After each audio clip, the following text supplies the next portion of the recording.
I still smell the bleach sometimes, like it's burned into the back of my throat.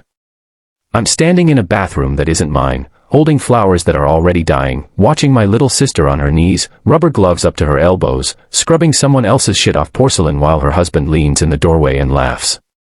And the worst part? She looked at me like I was the one who should be ashamed. My name is Elias. 35.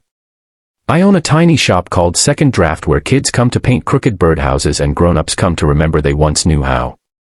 I glue wings back on plastic dragons for a living. I've always been the one who fixes things. Broken toys, broken promises, broken people. But that day, something inside me snapped so cleanly I heard it.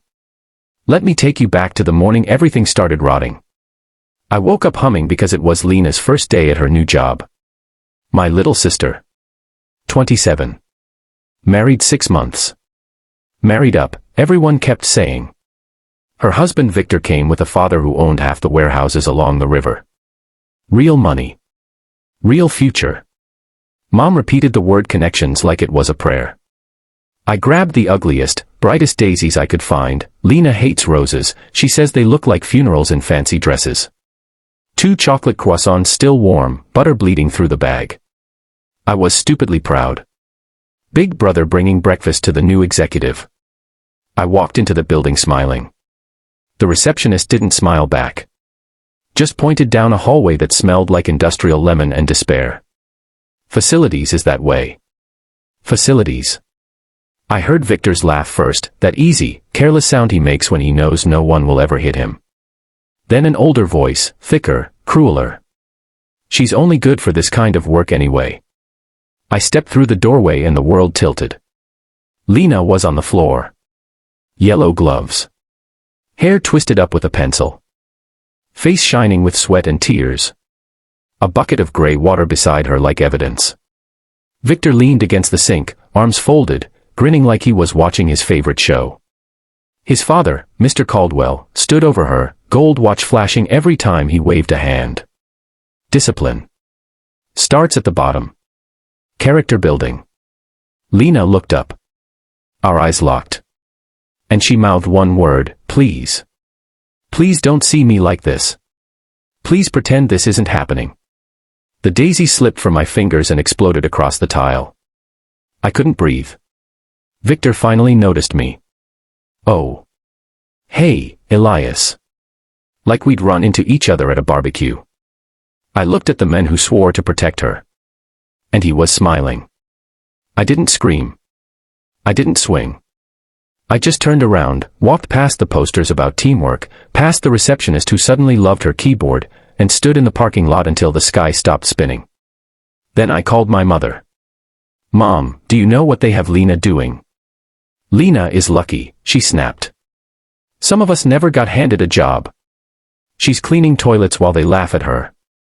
Men tease, Elias. Don't be so sensitive. I hung up. Called Lena. No answer. Called Victor. Bro, it's just hazing. Everyone does it. That's not hazing, that's humiliation. He laughed again. Still sending that Venmo for the new couch, right? Housewarming's next month. I stared at my phone like it had bitten me. That night I opened the drawer I never open. Every receipt. Every Venmo screenshot. Every, I'll pay you back, that never came back. 18 months. $21,000.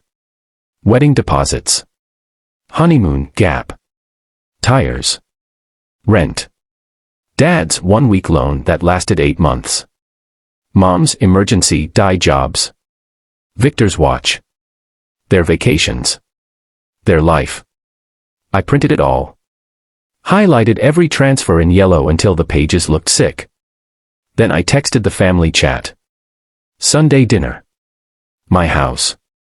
6 p.m. We're talking. Mom actually laughed. It's family, Elias. You don't keep score. I do now. I played the recording. Phone on the table, volume all the way up. Mr. Caldwell's voice filled my little dining room. She's only good for this kind of work anyway. Victor's laugh right after. Sharp. Cruel. Proud. Lena went white. Mom's mouth opened, closed, opened again. Nothing came out. Dad studied the wall like it might save him. I looked at Victor. You smiled while your father degraded my sister. It was a joke. It wasn't. I looked at Lena. I'm done funding your cage. If you want out, I've got a studio above the bakery on 9th, deposits paid. Keys are on the counter. You walk tonight, or you stay and swallow bleach water forever. Your choice. Victor shot up so fast his chair fell. You don't get to talk to my wife like that. She was my sister first. Silence you could drown in. Lena was crying the ugly way, the kind that rips out of the marrow. She looked at me. Looked at Victor. Looked at the yellow pages full of my life. Then she picked up the keys. She didn't pack much. 2 duffels. Her grandmother's quilt. The stuffed giraffe I won her at the fair when she was 9. Victor screamed the whole time. Called her ungrateful. Called me a loser who sells toys. Threatened to drag her home.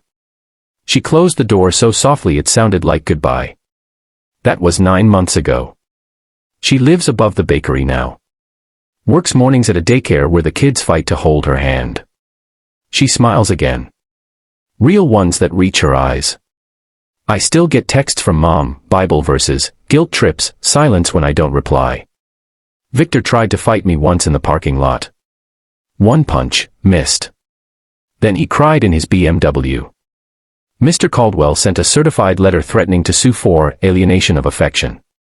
I framed it in the shop bathroom. Next to the toilet. For irony. My shop's books are finally in the black. I teach a Saturday class now, Fix-It Club. Kids bring broken things and I teach them how to make them whole again. Sometimes Lena comes and helps. She's better with tiny screws than I am. Last week a little girl asked if I could fix her daddy's heart because he yells too much. I told her some things only daddies can fix themselves.